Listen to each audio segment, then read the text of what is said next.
우리 밖에 비가 옵니다. 비가 오는 와중에서도 주님 말씀을 듣기 위해 오신 여러분 한 명 한 명을 환영합니다. 우리 한번 인사해 볼까요? 어떻게 인사하죠? 안녕하세요. 사랑합니다. 이제 익숙해지셨죠? 우리 다시 한번 인사해 보겠습니다. 안녕하세요. 사랑합니다. 예, 진심으로 사랑합니다. 우리 이 예배 시간에 오신 여러분을 환영합니다. 이 시간 함께 디모데후서 말씀을 함께 나눴으면 좋겠습니다. 우리 최근에 버닝썬 사건이라는 것이 사회적으로 큰 이슈가 됐습니다. 강남에 있는 한 버닝썬이라는 클럽 안에서 일어난 입에도 담기에도 거북스러운 마약이나 성폭력 사건을 의미합니다. 제가 이 사건이 도대체 뭔가 싶어가지고 검색을 하다가 이 사건에 관련된 신문 칼럼을 읽은 적이 있어요. 그래서 그 신문 칼럼의 서문을 제가 앞에 실었습니다. 내용이 이렇죠. 한번 읽어보겠습니다. 한류 스타 빅뱅의 멤버 승리가 소유주로 알려진 버닝썬에서 벌어진 마약 성폭력 사건으로 세상이 떠들썩하다. 이상한 것은 우리 사회 부유층의 타락을 상징적으로 보여주는 이 전대미문의 초안 사건에 사회적 공분이 크게 일지 않는 점이다. 미온적인 분노조차 마약을 투약하고 성폭력을 저지른 부유층 남성들이 아니라 이들의 가공할 이탈에 환경을 제공하고 도운 버닝썬 관계자들에게로 향하고 있다. 아이돌 스타 승리를 구심으로 한 버닝썬 측의 잘못은 비난받아 마땅하지만 문제가 일어난 근본 원인은 제대로 조명되어야 한다. 버닝썬과 관련한 비밀들이 양파 껍질처럼 하나 둘씩 벗겨지는데 하나같이 보통 사람들로서는 상상조차 할 수 없는 기이한 일들이다. 버닝썬은 초한 천민 자본주의 한국 사회의 베르샤르 궁전이자 소돔과 고모라다. 이곳에서 벌어진 일들 가운데 지금까지 밝혀진 내용을 정리해 보자라는 서문을 통해서 버닝썬 사건이 어떤 사건인지를 대략적으로 소개하는 기사였습니다. 이 기사를 읽으니까 정말 입에도 담기 힘든 그런 사건들이 일어나고 있었습니다. 우리는 이런 사건을 경험할 때, 접할 때 그들을 비난하게 됩니다. 어떻게 보통 사람이 할 수 없는 그런 짓을 할 수가 있을까? 저들은 왜 저렇게 살까 하면서 저들을 많이 비난하는 것이 우리의 심정이죠. 그런데 제가 가만히 이런 생각을 해봤어요. 내가 만약에 그 버닝썬 사건에 연루된 연예인처럼 잘생긴 외모와 그다음에 부와 명예를 가지고 있으면 나의 모습은 어떠할까? 사실 제가 그들과 비교했을 때 잘생겼지는 않지 않습니까? 제가 초등부에서 그렇게 설교하니까 네 그러더라고요. 예, 이제 웃으라고 제가 억지로 하는 말이니까 좀 웃어주시기 부탁드리겠습니다. 예, 제가 나의 모습은 어떠할까라는 질문을 저한테 한번 해봤어요. 그런데 제가 정직하게 나의 모습을 돌아보니까 제가 그들과 다르다는 보장이 없었습니다. 저는 자신이 없었어요. 그래서 제가 첫 번째 도입 질문을 이렇게 들었어요. 만약 지금 여러분이 원하는 모든 것을 할 수 있는 부와 권력과 건강을 가진다면 여러분은 어떤 삶을 사시겠습니까? 제가 여러분에게 동일한 질문을 드리겠습니다. 그 버닝썬에 관련된 연예인처럼 여러분이 그렇게 아름다운 외모와 부와 명예와 권력을 가지고 있으면 여러분의 삶의 모습은 어떨 것 같으세요? 그들과 다르다는 보장이 있습니까? 한번 정직하게 나의 모습을 돌아보시길 소망합니다. 사실 그들과 우리는 별반 다를 게 없는 것 같아요.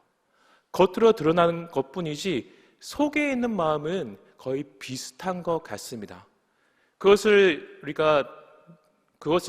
드러내는 증거가 무엇이냐면 그런 사건을 접할 때 보면 겉으로는 그런 일을 저지른 사람을 비난합니다. 그리고 속으로는 자신의 쾌락을 원없이 즐길 수 있는 그들의 돈과 명예를 우리는 내심 부러워하고 있습니다. 이것이 아담과 하와가 선악과를 먹은 이후에 모든 세대, 모든 사람들의 모습입니다.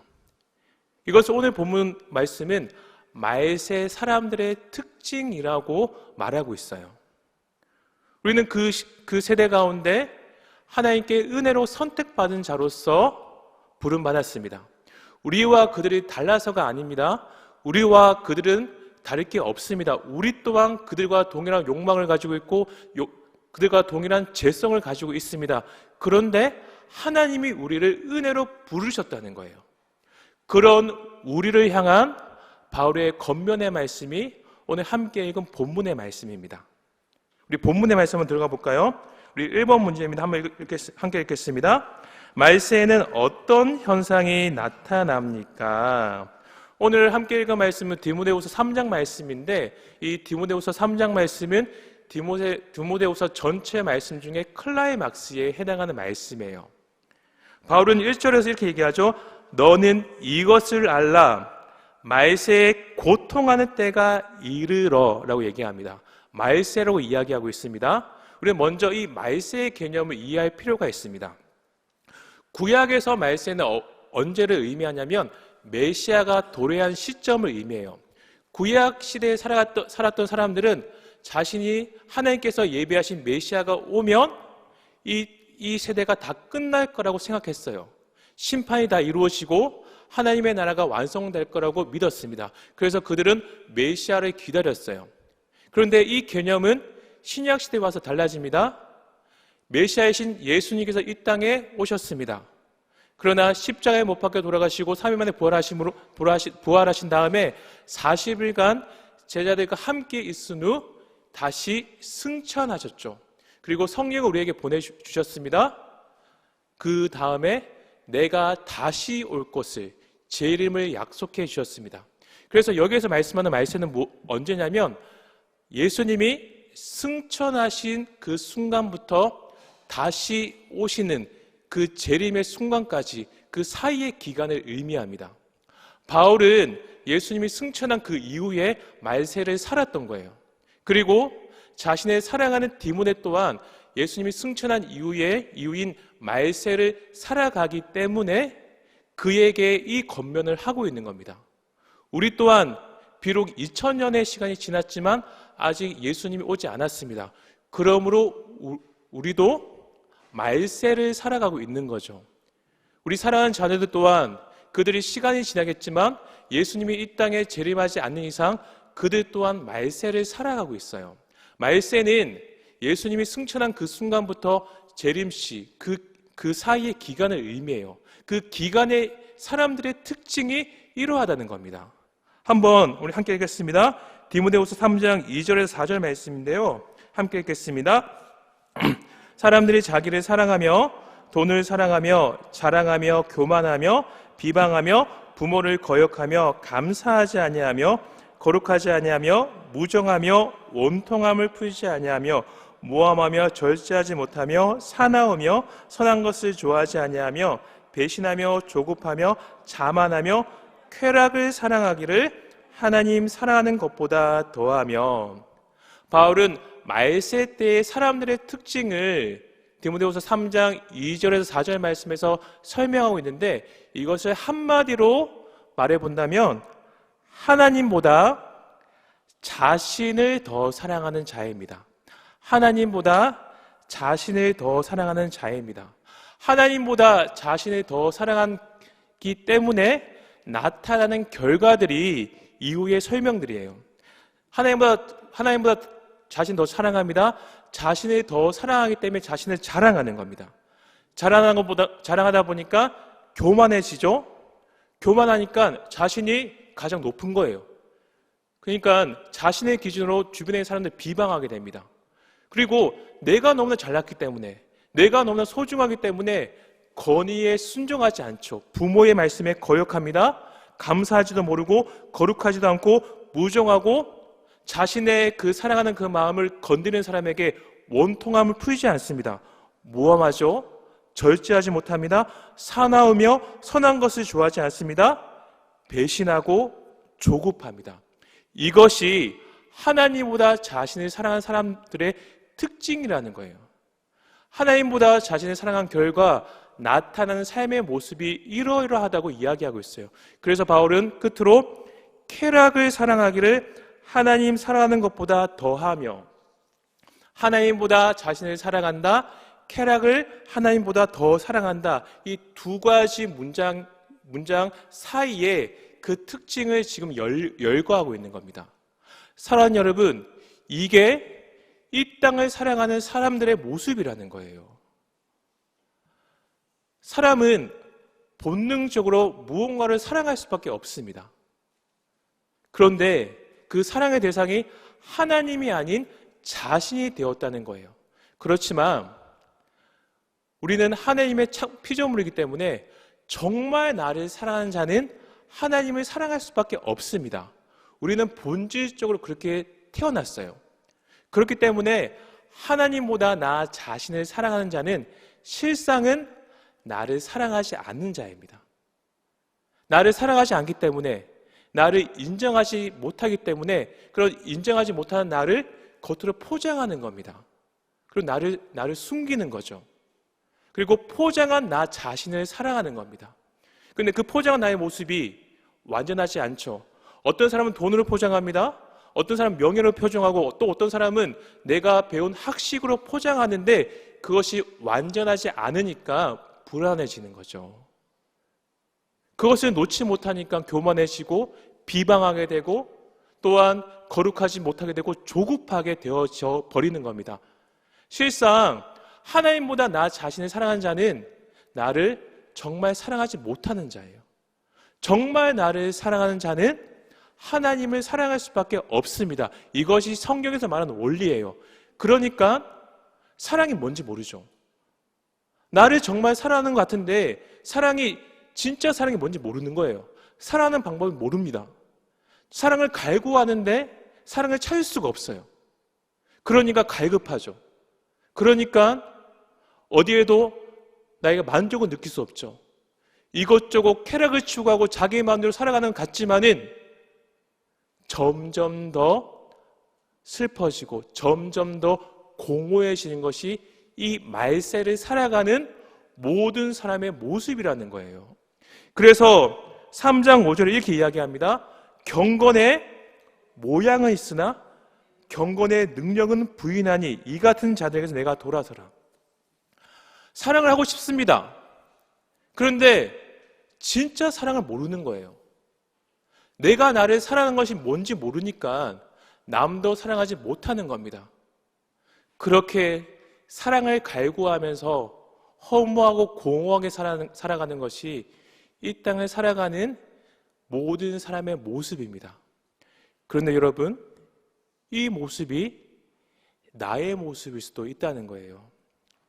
제가 소위 이름만 들으면 알 수 있는 강남의 아주 유명한 대형교회에서 교구사역을 하는 한 목사님께 들은 이야기입니다. 그 목사님이 어떤 이야기 해주셨냐면, 자신이 담당하는 교구에 한 장로님 가정이 있었다고 합니다. 그 가정은 모든 성도에게 인정받는 신앙 좋은 가정이었습니다. 사회적 지위도 있는 그런 장로님이었어요. 그런데 하루는 그 아내 되신 권사님이 다급하게 저녁에 전화가 온 거예요. 밤에. 목사님 빨리 좀 우리 집에 와달라고. 그래가지고 뭔가 싶어가지고 다급하게 그 장로님 댁에 갔습니다. 가서 초인종을 누르니까 이 권사님이 한숨을 쉬면서 이제 문을 열어주신 거예요. 들어가 보니까 장로님이 이제 그 부엌 탁자에 손을 딱 얹으시고 이제 등을 딱 보이시면서 다 한숨을 쉬고 계시는 거예요. 옆에 보니까 고급 양주가 따여져 있습니다.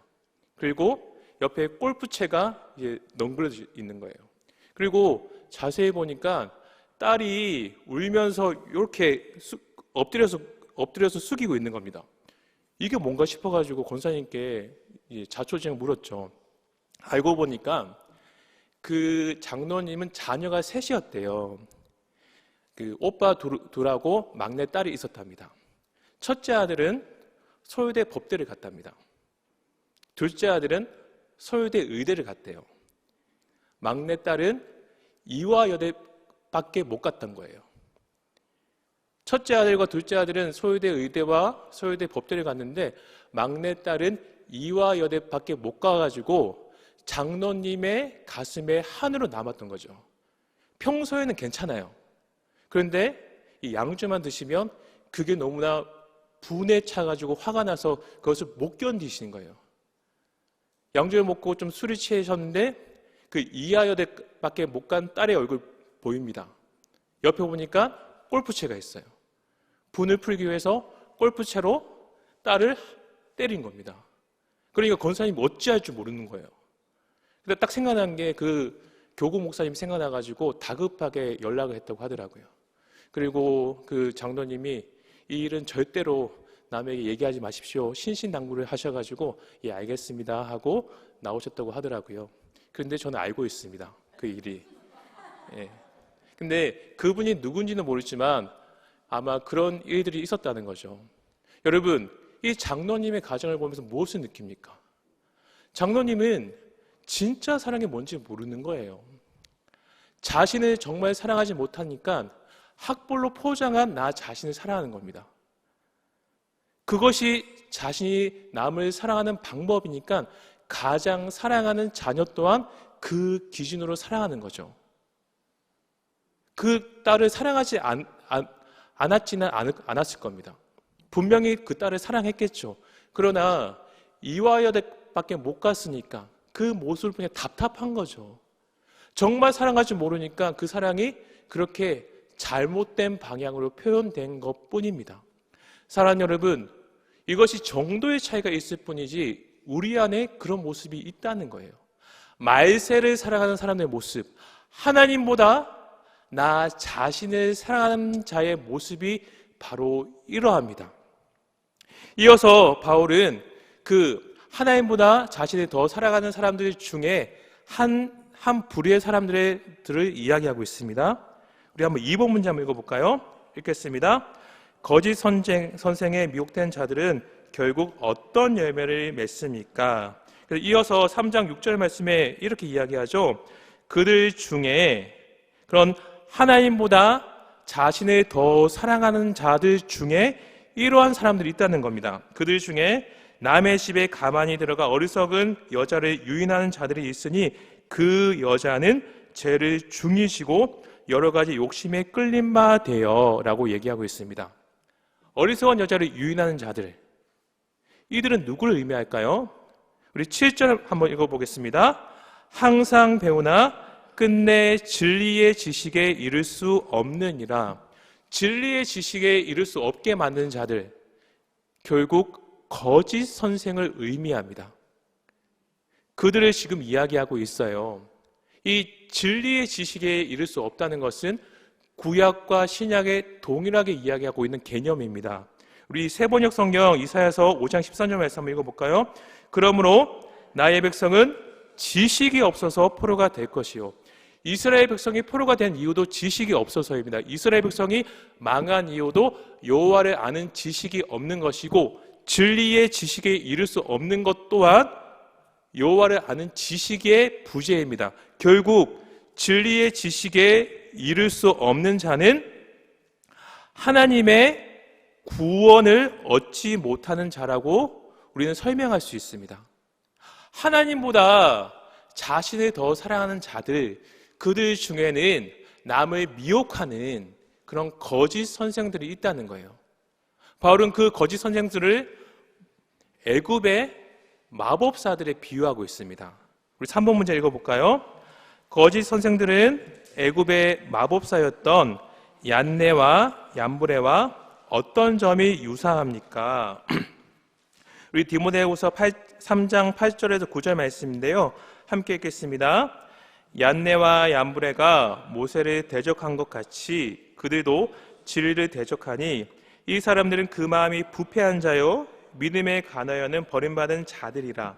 그러나 둘이 더 나아가지 못할 것은 저 두 사람이 된 것과 같이 그들의 어리석음이 드러날 것임이라. 아멘. 그런데 이 얀네와 얀브레는 이 구약 성경에 등장하는 인물은 아닙니다. 출애굽기를 읽어보면 얀네와 얀브레라는 그런 이름이 등장하지는 않습니다. 이들은 유대 문헌에 기록된 사람들이에요. 모세가 출애굽 당시에 모세의 그 기적을 대적했던 애굽의 마법사들을 의미합니다. 출애굽에 보면 모세가 기적을 베푸지 않습니까? 그 기적을 애굽의 마법사도 따라했더라는 기록이 있습니다. 그러니까 그 기적을 따라했던 사람들, 모세를 대적했던 사람들을 의미해요. 그러므로 이들은 하나님의 대적자, 하나님을 대적하는 사람을 상징합니다. 거짓 선생이 바로 이런 얀네와 얀브레 같이 하나님을 대적하는 사람들이라는 거예요. 그들의 특징이 어떻게 되죠? 한번 정리해 볼까요? 첫 번째, 진리를 대적하는 사람들이죠. 두 번째, 마음이 부패한 사람들이고, 세 번째, 믿음에 관하여 버림받은 사람들입니다. 결국에는 어리석음이 드러날 사람들입니다. 남을 미혹하는 거짓 선생들이 진리를 대적하고 마음이 부패하고 믿음에 관하여서 버림받은 사람들이고 결국에는 어리석은 사람들이라고 얘기하고 있습니다. 이들은 좀 더 확장해 보면 세상의 가치를 따라가는 자들이라고 우리는 볼 수가 있죠. 그들의 특징이 하나님보다 자신을 더 사랑한다는 거예요. 그런데 여러분, 가만히 보면 우리 안에 이 거짓 선생의 특징이 조금씩 있습니다. 예를 한번 들어볼까요? 이것은 굳이 거짓 선생들, 우리 지금을 치면 이단 같은 사람들이죠. 그들에게 하는 말이 아니에요. 우리가 지금 거짓 선생의 특징에 대해서 지금 함께 읽었는데 이 특징이 우리의 삶에도 고스란히 있어요. 제가 한 가지 예를 들어보겠습니다. 여기 계신 분들 중에 단 한 분도 성경을 부인하지는 않습니다. 예수님을 부인하지 않고 그분의 구원을 부인하지 않습니다. 그렇지만 우리 안에 이 말씀을 지키지 못하는 영역들이 있어요. 예를 들어서 형제를 사랑해야 됩니다. 이 말씀을 온전히 지키지 못하는 영역들이 있습니다. 그것은 다 다르죠. 그런데 설교 강단에서 그 말씀이 선포됩니다. 큐티를 읽다가 형제를 사랑해야 된다는 말씀을 읽게 돼요. 성경을 연구하거나 통독을 할 때 하나님이 성령을 통해서 우리에게 형제를 사랑해야 된다고 우리에게 말씀하십니다. 그런데 그게 불편해요. 왜냐하면 그것을 내가 지키지 못하는 거거든요. 그래서 우리는 은연중에 그것을 지키지 못하는 이유를 찾습니다.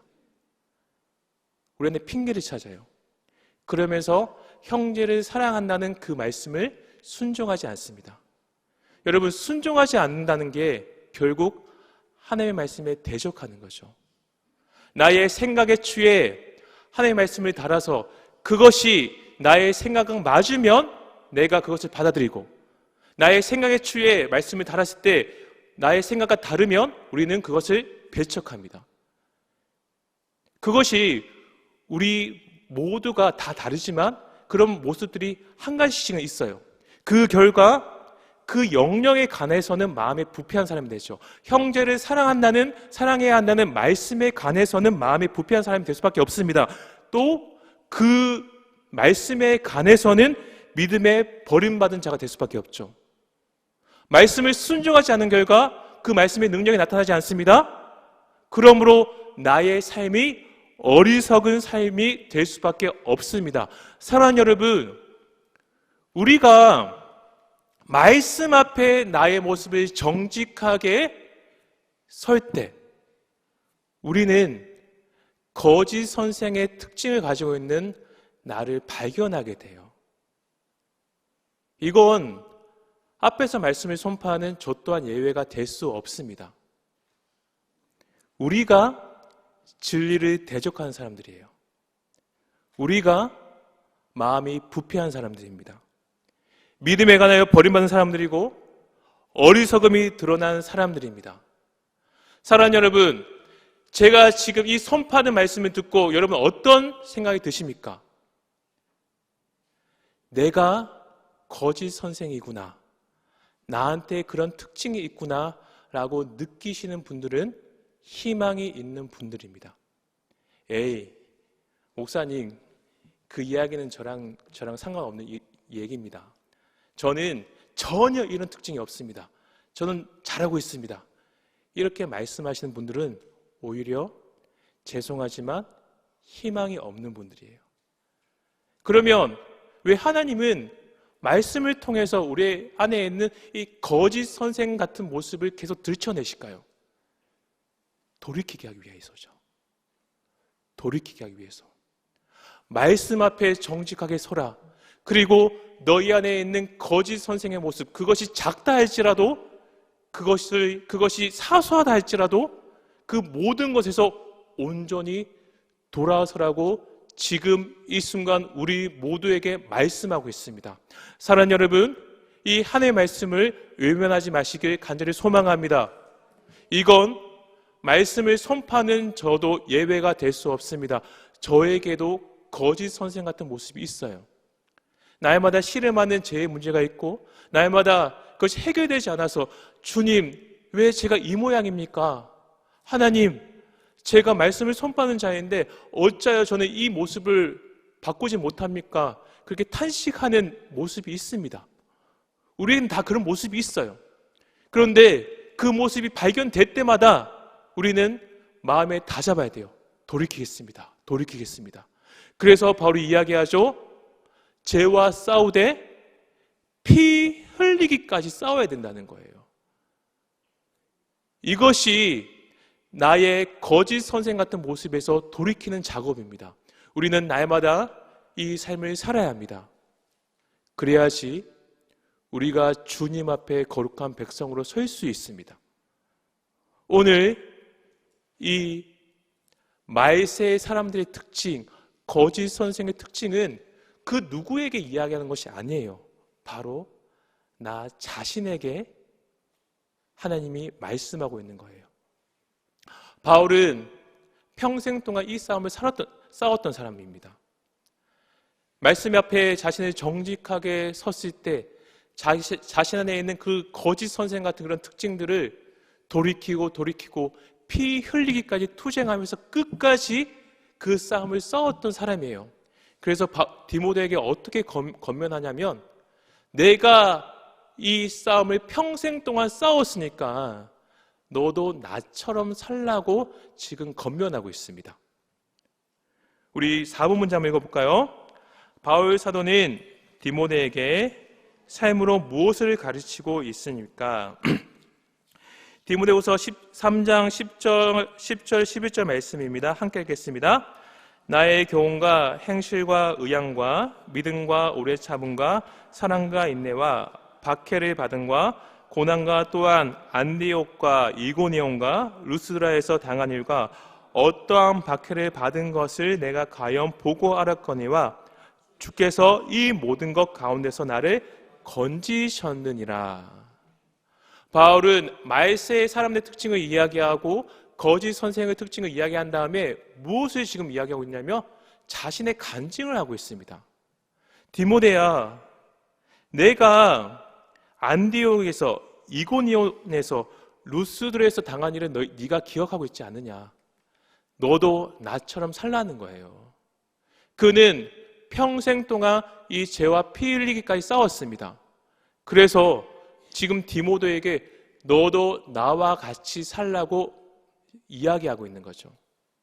그런데 바울의 삶의 모습 통해 우리가 알 수 있는 것은 이 진리를 따르는 자의 삶은 고난이 있다는 거예요. 고난이. 이고니온에서, 안디옥에서, 루스드라에서 당한 일을 기억해라. 어떠한 박해를 내가 받았느냐. 12절에 이야기하죠. 무릇 그리스도 예수 안에서 경건하게 살고자 하는 자는 박해를 받으리라. 고린도후서 11장 24절에서 27절 말씀은 바울이 받았던 고난이 무엇인지를 잘 설명하고 있습니다. 한번 같이 한번 읽어볼까요? 유대인들에게 40에서 하나 감한 매를 5번 맞았으며 3번 태장을 맞고 1번 돌로 맞고 3번 파선하고 1주야를 깊은 바다에서 지냈으며 여러 번 여행하면서 강의 위험과 강도의 위험과 동족의 위험과 이방인의 위험과 신의 위험과 광야의 위험과 거짓 형제 중에 위험을 당하고 또 수고하고 애쓰고 여러 번 자지 못하고 줄이며 목마르고 굶고 춥고 헐 벗었노라. 지금 고린도후서 11장 24절에서 20절 말씀에서 바울이 자신이 겪었던 고난을 이야기하고 있습니다. 근데 그 고난들이 하나하나가 그냥 가벼운 것이 아니에요. 40에 하나 감한 배인데 이것은 정말 죽을 위기를 맞았다는 겁니다. 돌에 한 번 돌에 맞았다. 정말 죽을 고비를 계속 넘겼다는 거예요. 강의 위험, 강도의 위험, 광야의 위험, 여러 번 굶고 죽고 헐벗었노라. 수고하고 애쓰며 여러 번 자지 못하고 줄이고, 그가 경험한 것은 정말 생사를 넘나드는 그런 고난이었습니다. 그는 나의 삶이 그러했다는 것을 지금 디모데에게 이야기하고 있죠. 그는 정말로 죽음의 위기를 몇 번이나 넘기는 그런 고난을 겪어야 했습니다. 그런데 더 신기한 것이 무엇이냐면, 그토록 심한 고난을 겪었는데 바울은 죽었습니까? 죽지 않았죠. 버젓이 살아서 지금 디모데에게 이 서신을 쓰고 있다는 거예요. 보통 사람 같았으면 이미 벌써 죽고도 남았습니다. 그렇게 죽을 고비를 넘겼는데 그는 아직도 죽지 않고 있어요. 하나님이 그를 지키셨기 때문이죠. 그래서 이렇게 정리할 수 있습니다. 진리를 따른 자의 삶은 고난이 있지만 하나님이 지켜주신다. 사랑하는 여러분, 우리가 이 땅을 살아가면서 바울처럼 그런 극심한 고난은 겪지 않을 겁니다. 그렇지만 진리를 추구하며 살아가는 인생은 하나님보다 나 자신을 사랑하는 것이 아니라 진정으로 하나님을 사랑하고 주님의 진리를 추구하는 인생은 이 세상과 다르기 때문에 세상과 충돌할 수밖에 없습니다. 불편할 수밖에 없고, 내가 손해볼 수밖에 없고, 사람들과 다르게 조금 형통하지 않은 길을 걸을 수밖에 없습니다. 왜냐하면 그들과 다르기 때문이죠. 그러나 우리는 그러함에도 불구하고 그 길을 걸어야 합니다. 무엇을 바라보기 때문이죠? 하나님이 우리를 끝까지 지켜주시기 때문입니다. 사랑하는 여러분, 나의 삶이 불편할지라도, 나의 삶에 고난이 있다 할지라도 진리를 끝까지 붙잡으시고 하나님이 나를 끝까지 지켜주신다는 그 사실을 굳게 믿고 나아가는 저와 여러분에게 소망합니다. 바울이 그것을 알았던 거예요. 그래서 나의 삶을 봐라. 나의 삶에 고난이 있지만 디모데야, 하나님이 지금까지 나를 지켜주셨다. 그러므로 너도 그렇게 살아야 된다. 2000년이 지난 지금 이 순간에 바울이 우리에게 동일하게 말씀하고 있습니다. 그리고 이 진리를 따르는 삶을 살기 위해서는 반드시 붙잡아야 되는 것이 있어요. 그것이 무엇인지를 이어서 바울이 설명하고 있습니다. 우리 5번 문제 한번 함께 읽겠습니다. 속고 속이는 이 세상에서 우리가 확신을 갖고 붙잡아야 할 것은 무엇입니까? 우리 13절 14절 말씀인데요, 함께 읽겠습니다. 악한 사람들과 속인 자들은 더욱 악하여져서 속이기도 하고 속기도 하나니, 그러나 너는 배우고 확신한 일에 거하라. 너는 내가 누구에게서 배운 것을 알며 또 어려서부터 성경을 알았나니. 지금 바울이 디모데에게 네가 진리를 추구하는 삶을 살기 위해서 반드시 붙잡아야 될 것이 있다고 설명하고 있는데, 그것을 두 가지로 설명하고 있죠. 배우고 확신한 일에 거하라. 무엇을 안다고 얘기합니까? 두 가지를 알았는데, 첫 번째는 내가 누구에게서 배운 것을 알았다. 그리고 두 번째, 성경을 알았다고 이야기하고 있어요. 이것을 통해서 우리가 진리를 추구하는 삶을 살기 위해서 반드시 붙잡아야 하는 두 가지를 말씀드릴 수 있습니다. 그것을 정의해보자면, 우리는 선한 믿음의 전통과 성경 말씀을 붙잡아야 합니다. 중요하니까 다시 한번 말씀드리겠습니다. 우리는 선한 믿음의 전통과 성경 말씀을 붙잡아야 합니다. 이 성경 말씀을 붙잡는다는 것은 다 이해가 가실 건데 왜 전통을 붙잡아야 할까요? 이것은 조금 이해가 되지 않는 분도 있을 거라 생각이 듭니다. 여러분, 우리가 성경 말씀을 붙잡는다는 것은 무엇을 의미하냐면, 내가 성경을 읽고 해석한 내용을 붙잡는 거죠. 성경 자체를 그냥 붙잡지 않습니다. 성경은 책이기 때문에 성경을 읽고 이해한 그 내용을 붙잡습니다. 그런데 우리는 불완전합니다. 성경은 완전하지만 그 성경을 해석하는 우리는 불완전하죠. 그래서 내가 해석한 성경만 붙잡으면 그것은 곁길로 갈 수가 있습니다. 그래서 우리가 또 한 가지 붙잡아야 될 것이 무엇이냐면, 나보다 훨씬 더 성경을 오랫동안 연구했고, 나보다 훨씬 더 지혜롭고, 나보다 훨씬 더 똑똑했던 믿음의 선진들이 성경을 연구했던 것들을 붙잡아야 돼요. 그래서 보면 목사님들의 설교 중에 여러 가지 신학자들의 이야기를 하시죠. 왜 그 신학자들의 이야기를 하냐면, 우리가 성경을 해석한 것이 완전하지 않다는 거예요. 그들의 전통, 그 천재적인 지능을 가졌던 그런 사람들이 해석한 성경의 해석들이 우리의 삶에 도움을 주기 때문에 그런 여러 신학자들의 이름을 거론하는 겁니다. 저희 담임 목사님도 주일 1, 2부 예배 때 그런 신학자들의 이름을 한 번씩 우리 성도님들에게 소개하시죠. 그 이유가 여기에 있습니다. 만약에 성경 자체만 붙잡는다 그러면 그거는 오히려 성경을 붙잡지 않은 자가 될 수 있습니다. 저는 성경 말씀을 읽습니다. 그 말만큼 교만한 말이 없어요. 그 이야기는 즉슨 내가 해석한 성경의 해석이 다 옳다는 거잖아요. 우리는 그렇지 않습니다. 우리는 어리석은 자들이에요. 부족한 자들입니다. 불완전한 자들입니다. 그래서 신학자들의 말이 필요하고, 그들이 이야기했던 성경 해석이 필요하고, 그들이 세워놓은 교리가 필요한 거예요. 그 교리들의 체계들을 형성해 놓은 것이 교단이고 그 교회의 전통입니다. 그래서 우리는 두 가지를 붙잡아야 되는 거죠. 선한 교회의 전통과 성경 말씀을 붙잡아야 합니다. 이것을 좀 더 우리에게 적용해 본다면, 우리가 성경 말씀을 붙잡음을 통해서 우리 안에 선한 전통을 하나씩 만들어 가야 한다는 거죠. 왜입니까? 6번 문제죠. 함께 읽겠습니다. 성경은 과연 어떤 책입니까? 디모데후서 3장 15절에서 17절 말씀입니다. 또 어려서부터 성경을 알았나니 성경은 능히 너로 하여금 그리스도 예수 안에 있는 믿음으로 말미암아 구원에 이르는 지혜가 있게 하느니라.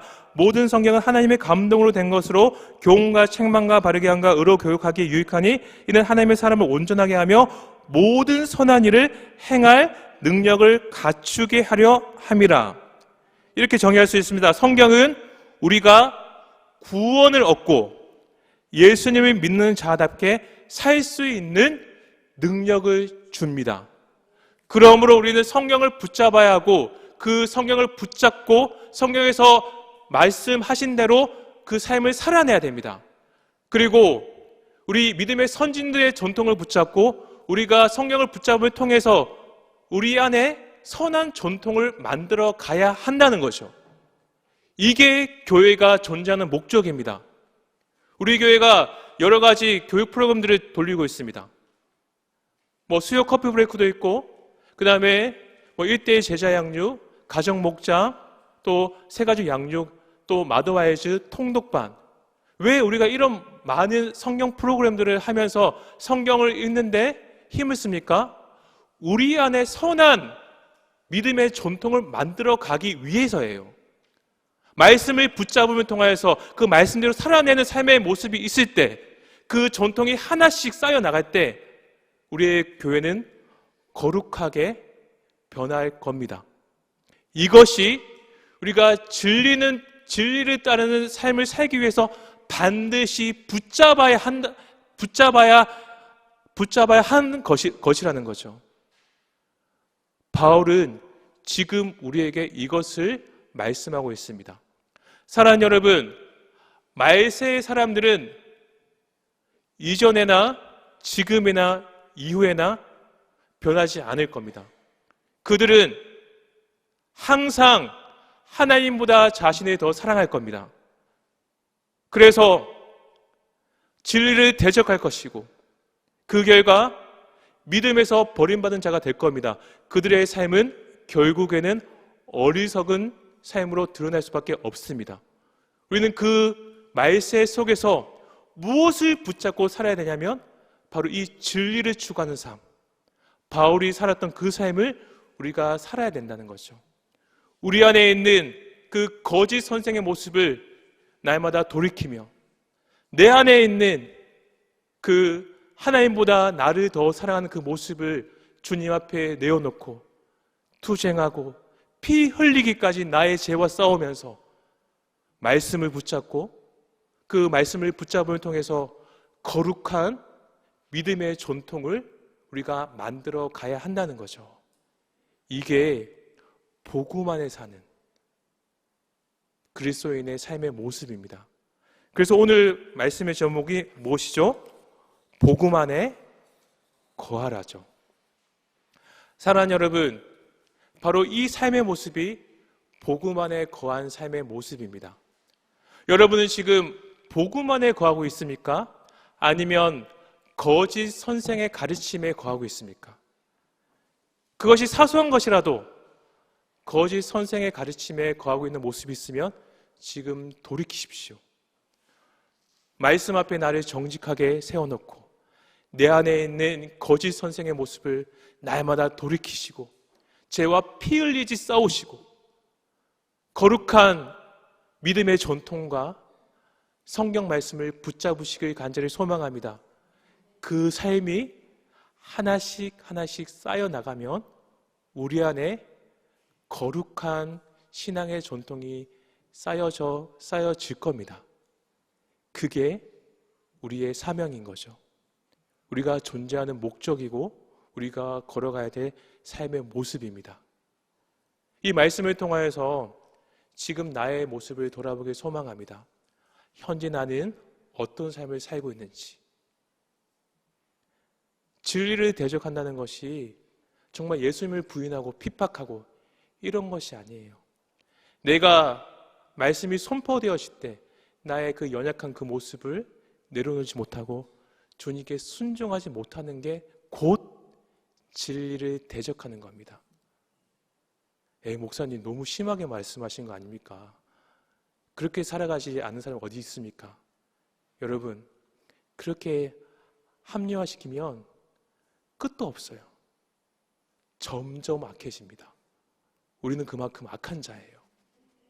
제가 서두에 버닝썬 사태에 연루된 연예인들을 이야기했습니다. 그들과 우리가 겉으로 보기에는 너무 달라 보이지만 그 내면은 다를 바가 없어요. 우리가 그렇게 악한 자들이에요. 거짓 선생의 가르침에서 돌이키십시오. 그리고 말씀을 붙잡고 진리를 추구하는 삶을 살아가는 저와 여러분이 되길 간절히 소망합니다. 그래서 적용 질문을 이렇게 드렸습니다. 여러분은 지금 거짓 선생의 가르침과 성경의 가르침 중 무엇을 따르고 있습니까? 자기 자신에게 한번 정직하게 질문해 보십시오. 내가 지금 무슨 가르침을 따르고 있는지. 나 자신은 압니다. 남은 몰라도 하나님은 아시고 성령님은 아시고 또 나 자신은 알아요. 사람은 자기 자신을 속일 수 없습니다. 기도하겠습니다.